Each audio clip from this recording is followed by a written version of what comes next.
think it's funny that was 7 months ago. Maybe you need longer without a bedroom.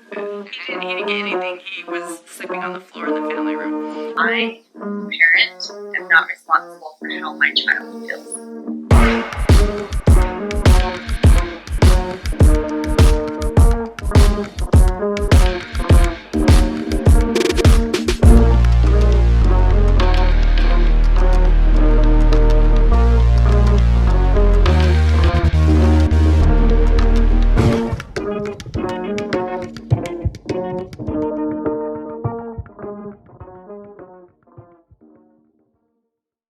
Do you know what time it is?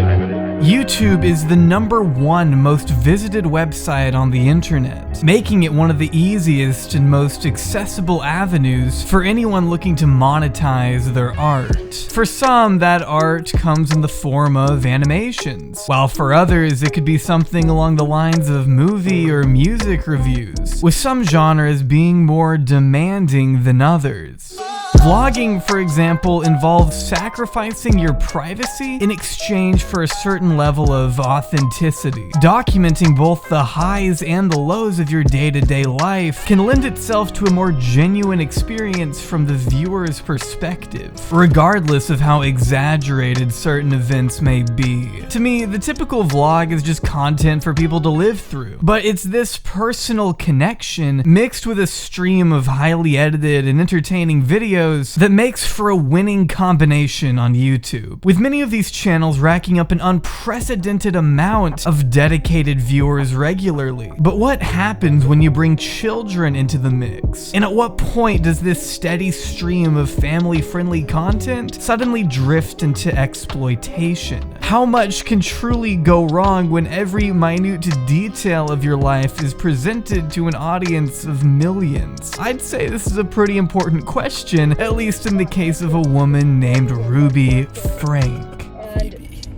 Whenever we start sharing the details of how we actually parent, we get a lot of upset.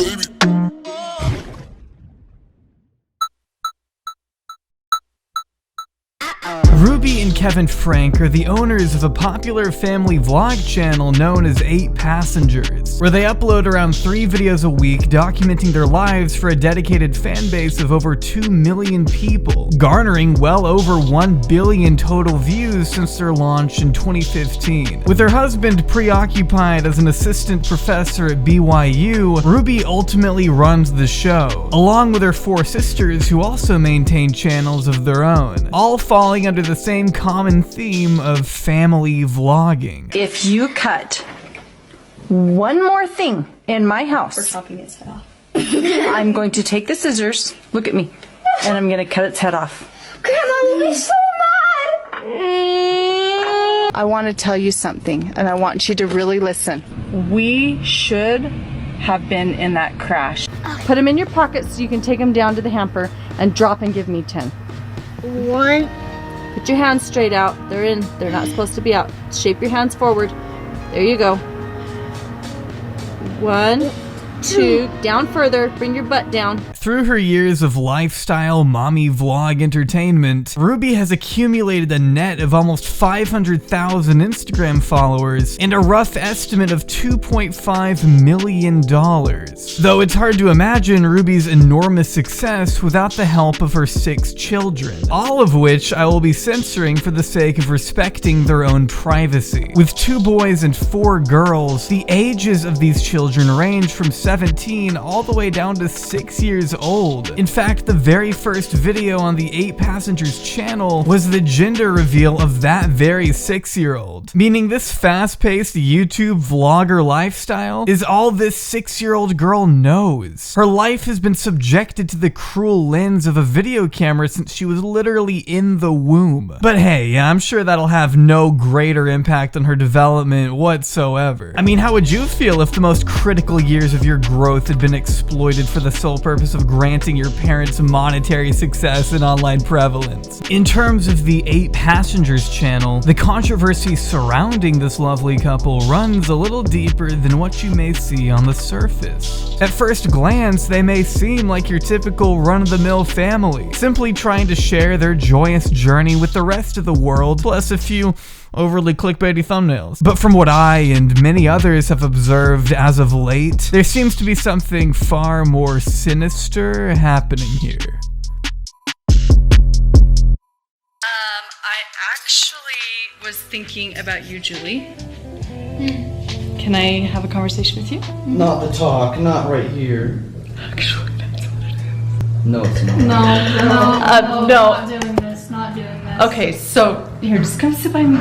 I mean, you can agree or disagree with the way a parent goes about discussing puberty with their kids. I mean, I just learned everything through the internet, which definitely didn't stunt my development at all. But I think most people would agree that filming such an awkward moment and uploading it to a family-friendly channel seemingly against your own child's will is a little unnecessary. Can you not film it? So I just You just got rejected.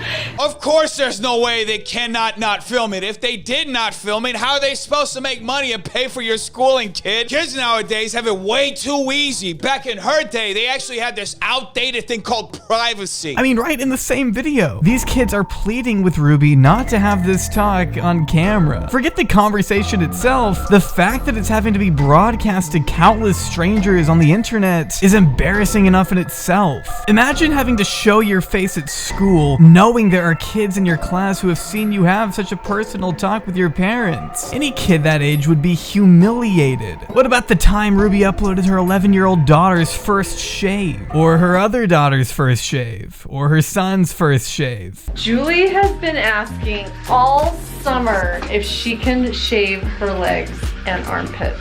I think every girl has a story where they're in a rush, it will cut. So there's a lot of hair in there, actually.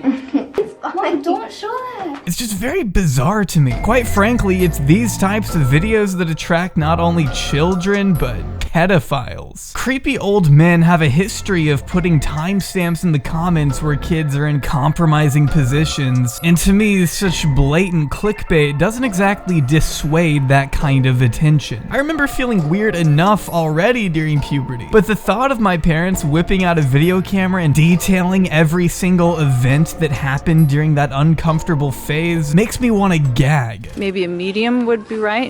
Do you want to take those and try? What about me? What?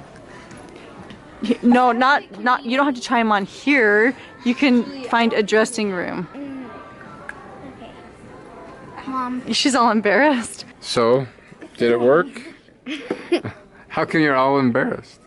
Because you're filming her and you're her dad? Is that... I'll admit, some of their videos are a little more tame than others, but when it comes to titles that involve puberty or periods, it just comes off to me as a projection of your child's own insecurities to a much wider range of people for the aim of making money. And I think it's pretty hard to go about doing that in a tasteful manner. I've had to get after her a few times to wash her face and to remind her to take a bath or a shower. I'm gonna give her this. It's a little gold ring. It's kind of like the one Julie got for her birthday.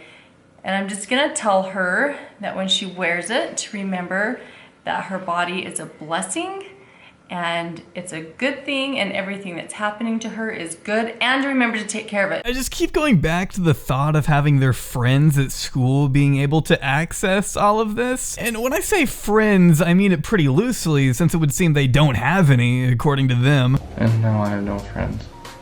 You can play with friends. No, like I don't have friends. I don't have friends either. I literally like told my friends I'm not hanging out with them anymore. I don't even know where they live. These kids have been pretty open with their mom about their lack of friends at school, which would honestly be crushing to any mother with a heart. But in the case of Ruby, it would seem that despite her apparently strict militaristic household, it's not hard to see where her priorities lie. Chad hasn't had a flip phone, a smartphone, any kind of phone, and it's been over a year. And I still have no intention of returning a phone. Abby, we took the phone away from Abby in November. Oh, And I just don't know why. you may never get the phone back. Probably not. If I was to go back and redo anything in parenting, it would be not to give the kids a phone.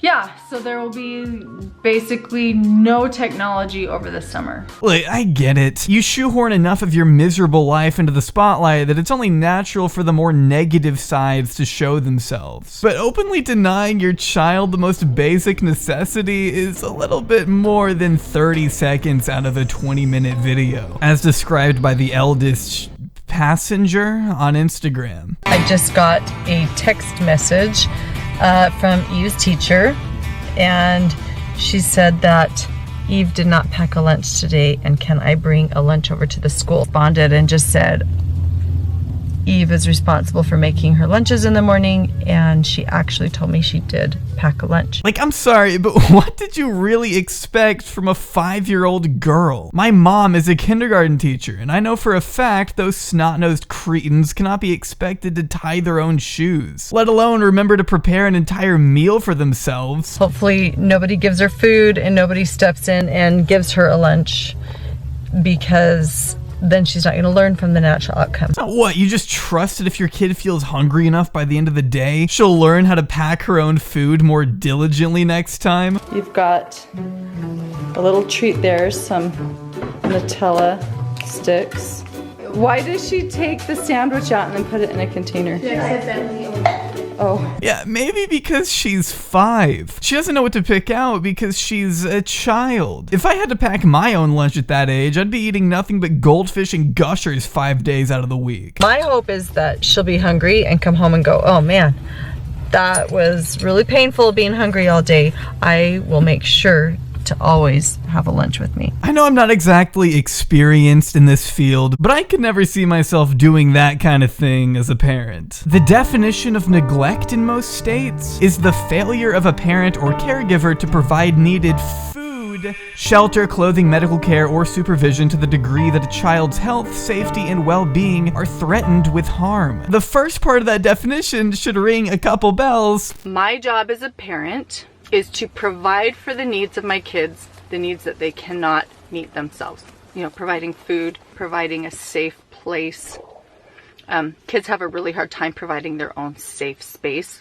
That is my responsibility. They're gonna think you're torturing him. Stop it. I know you're not, but it looks like you are.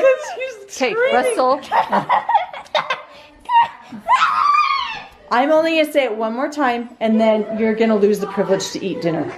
Never mind the fact that her youngest daughter somehow slipped away and fell down a gutter or something. I don't know. I could barely find any information about this. One of the reasons Oh, no! What are you doing? You are so crazy, girl! Did you give it up here? I can't believe you're going down there. I can't get any of my kids to go down there. You did that all by... Oh my... Also, the same kid that, like, broke a door? How do you let this happen, first of all? The boat. Can I have that? What happened? About that. The shark coming. What happened? Evie, no. Don't stand on that. Don't stand on this. The sharks. The sharks. The sharks. You're pretending you're in the ocean and so you broke my door? Just think, if this is the type of thing unfolding on camera, it almost makes me wonder what all is happening off camera. Worry if Dad and I are gonna get divorced? You do? I did not know you worried about that. How often do you worry about that? Probably when I go to sleep. When you're at the most tired, and then your mind starts going to extreme cases. Oh, well, do you hear Dad and I yell and fight a lot? You're supposed to say no. You're not supposed to say yes. And there was a time, I'll find the photo. I had just had Russell, and Julie was just crying a lot and whiny. And one day I looked at her and I'm like, you just stink. She had like peed her pants or something. And it was just because she was being neglected, because I was totally paying attention to the new baby. And I thought, you know what? I'm gonna get somebody to help me with the little ones. I'm gonna pay attention to you. And so I bought her a new little dress at Walmart. It was like one of those dresses you see for like $4.89 or whatever, a really cheap dress. It was just darling, cute as can be.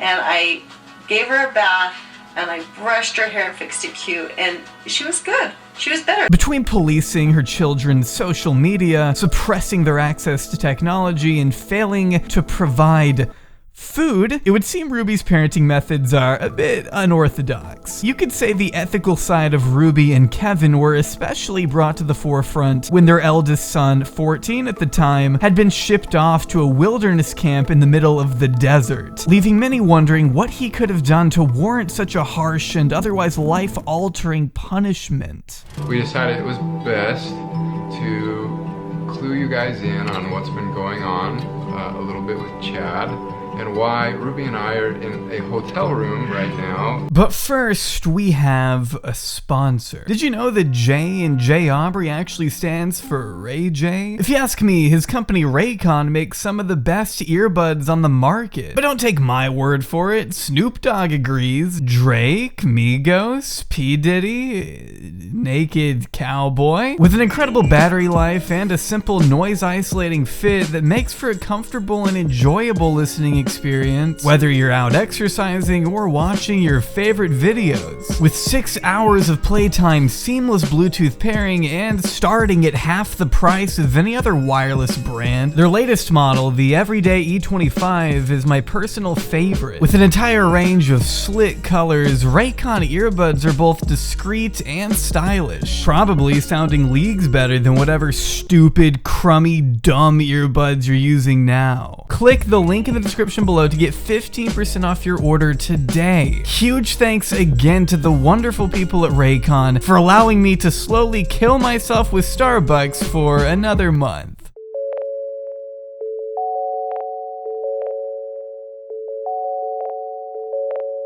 On August 9th of 2019, Ruby and her wonderful husband Kevin emotionally relayed some pretty unfortunate news to their audience. And the guy says, oh, you don't need to bring anything except 36 pair of underwear. When Chad heard it, he was like, I really am going to go live in the desert in my underwear.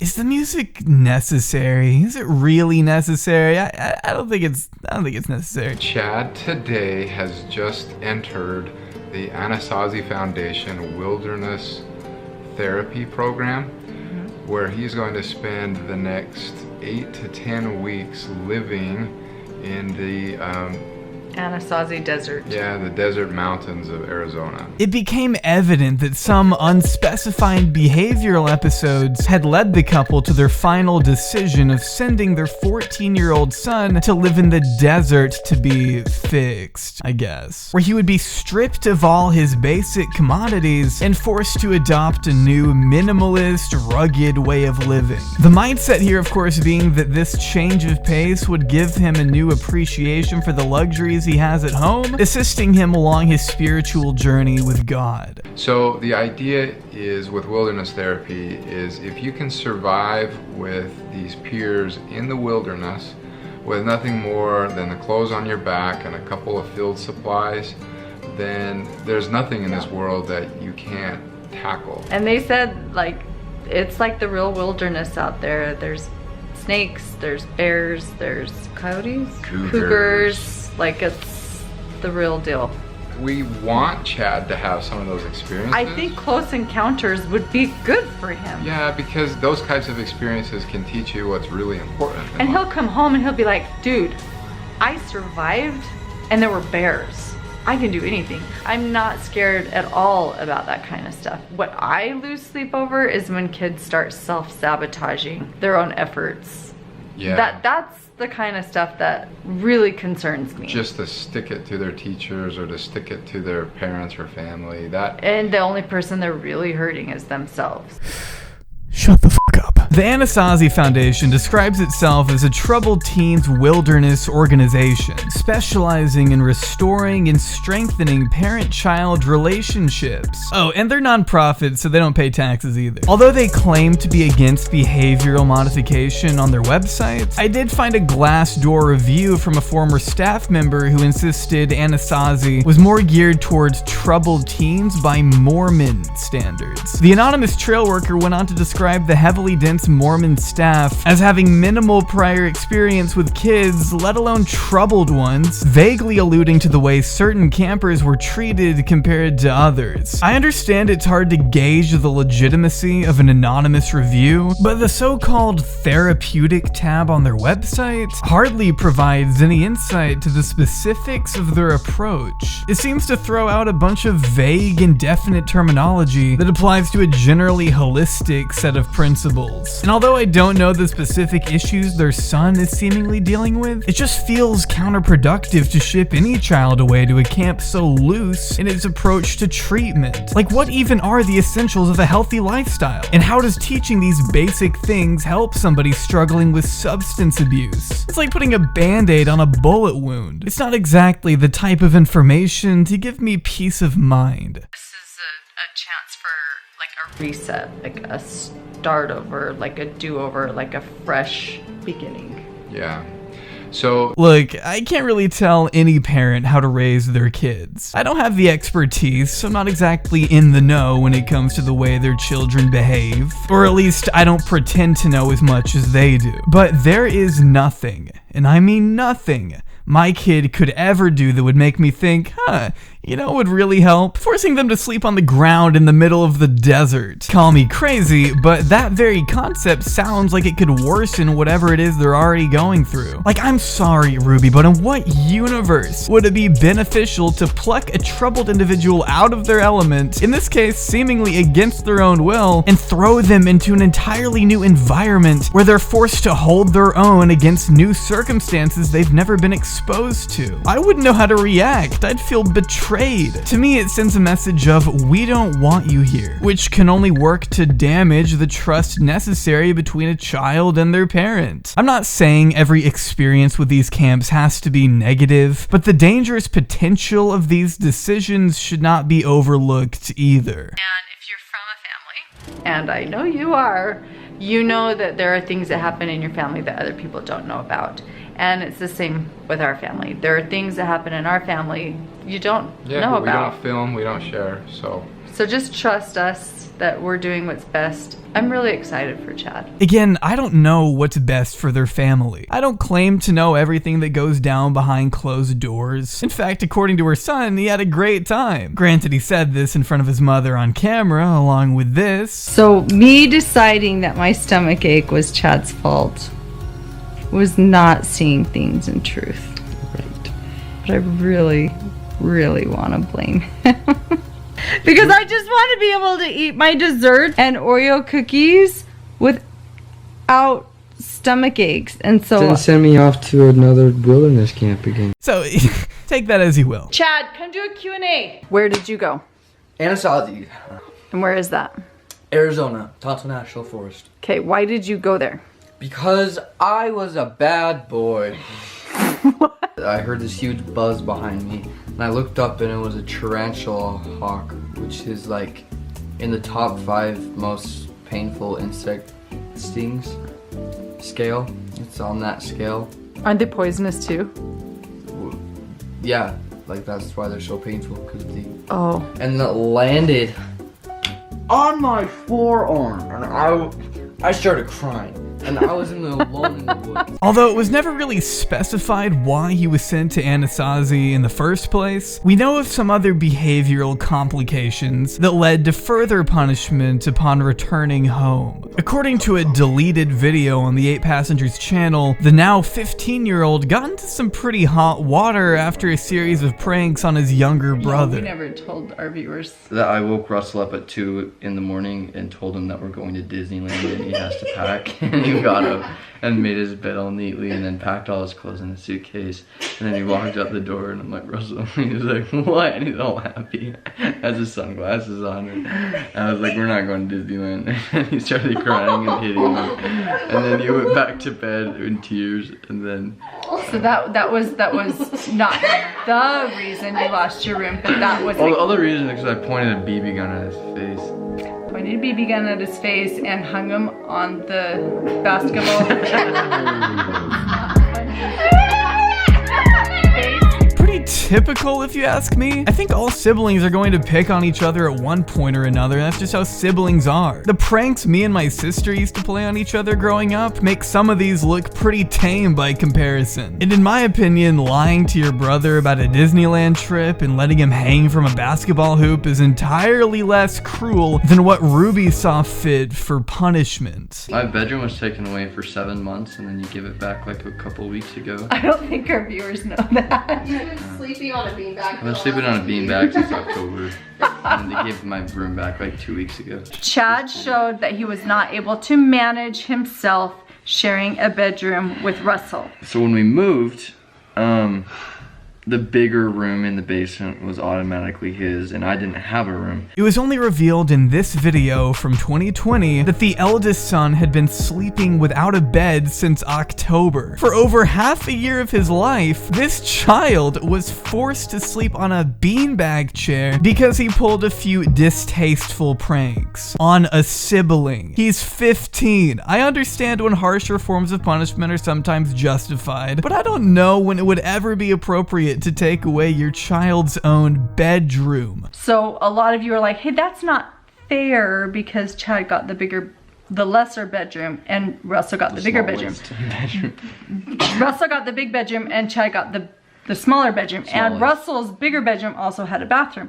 But what you guys didn't know was Chad didn't get any room. He didn't get anything. He was sleeping on the floor in the family room. Not only is there an ethical issue with this, but think about all the physical side effects that could come from sleeping in a beanbag chair for that long. You're just asking for back pain, spinal issues, and this was right after he got home from that stupid wilderness camp too. So not only did the camp evidently not work, but I guess they figured he didn't need a comfortable place to sleep anymore. Just look at the way Ruby's face changes as soon as he brings it up. It feels like we're not even supposed to know about this. Can't imagine why, of course. She only kept it under wraps for about 7 months. Maybe I'm a little too soft though, right? Maybe I'm insane. I don't know. But to me, you shouldn't be punishing your child so ruthlessly after their trip to a correctional camp. You should probably be rewarding them after such a daunting and distressing experience, but yeah, that's just me. Maybe I really want my kids to turn out as snowflakes. I don't know. We need to face challenges. We need to face hardship Resilient. and pain to develop resilience and grit. And that's what leads to success in life. If we make things easy on our kids all the time, they're going to grow up to be snowflakes. Yeah.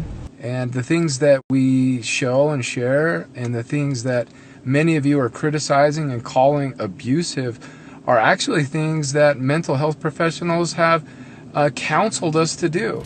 The most worrisome characteristic I find with parents in these situations is that they don't seem to have insight. They don't seem to be aware of how they could be causing harm. We see a lot of defensiveness. For example, in a video that Ruby put on Instagram, she said if people were looking at her parenting and being critical, those people might be projecting. Ruby and Kevin have a unique way of deflecting any criticism back onto their critics, becoming overly defensive anytime their own parenting skills are brought into question. And although I can kind of understand their frustration, I think it's completely within reason to examine whatever people decide to publicize online. In the case of these channels, they're explicitly picking and choosing what parts of their life to showcase. And assuming these clips reflect reality, it's only natural for uproar to ensue. I want to go to the grocery store and I want to make dinner tonight. I could go into denigration and say I'm not a good mom, or I'm not as good as other moms because other moms don't make their kids fend for themselves 3 nights in a row, which would be comparison, and I don't know that. Maybe other moms do. Like, I don't know what they do in their homes. But what I do know is that I am unchanging, and I can choose any day now to go buy more groceries and make a more decent meal, and I can feel centered instead of feeling shameful. But their parenting is just one piece of the pie. You also have to consider the pros and cons of recording certain events to begin with. For example, it's one thing to discipline your kid in private, but it's another to do it with a camera shoved in their face only to be monetized. What? Why did you open this? I didn't, Eve did. Eve! She finds everything. Go put this in my room. Where is she? Evie, you are not supposed to open your packages. Is that mine? You know the rule. We're not supposed to open packages that are on the porch. Only mommy does that. You have a birthday coming up and now you saw your present. Sorry, Mom. Kids can't exactly consent to this kind of coverage, and if it doesn't have enough of an effect on their lives now, think about how all of these clips could potentially be used against them in the future. There's no privacy. Some have likened it to living in a transparent house, but I think it's actually worse than that. If their house was actually transparent, then people would have to drive by to see in.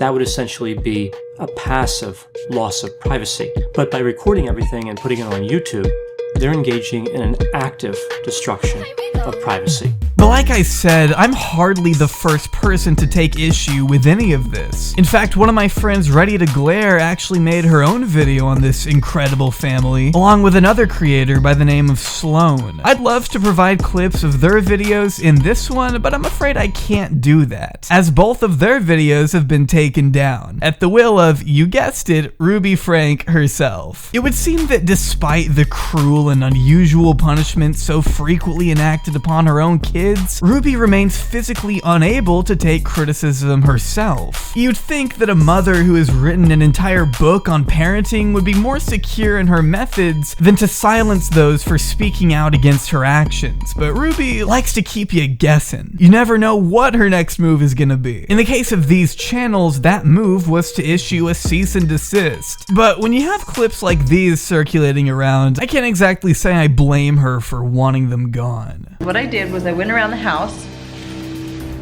and I have pouring away. Yes. That's my homework. Whoa!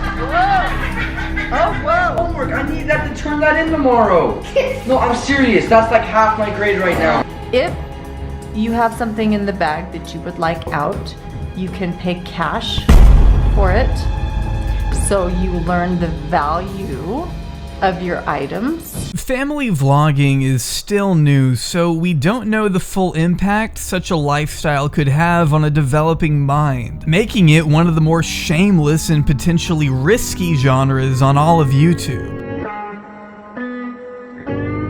If a parent wanted to make their own channel documenting their personal journey of raising a child, sharing advice without said child being involved in the making of those videos, I don't see a problem at all. But when you begin to incorporate children as young as 5 and 6 into your content, they become directly associated with your brand. The kids are literally the selling points of these vlogs, and filming every minuscule moment of your child's life since the day they burst out of the womb not only puts their own privacy at risk, but could potentially harm their perception of the world as they get older. We've already seen the catastrophic effects fame can have on child stars in Hollywood, so just imagine what that kind of attention could do when you don't even get a break from it in your own home. I imagine having a camera shoved in your face must stifle certain experiences in your life, and for some of these kids, it's literally all they've come to know. And to add insult to injury, child endangerment laws used to protect those in Hollywood from being exploited are not applied to social media on a wider scale, inviting any given parent to just flaunt their child with little to no regulation, begging the question of how far is too far. To me, Ruby Franke is just one of the many parents on YouTube who freely exploit the lives of their loved ones without even a second thought, her husband directly enabling this vicious cycle by refusing to step in and do anything. Certain channels will happily jeopardize the privacy of their children if it means they can turn a profit and make themselves superstars in the meantime. To me, the blatant stripping of privacy against their child's own will greatly outweighs whatever entertainment value the 8 Passengers channel may carry, underlining the inhumane conditions that come along with exploiting an entire family.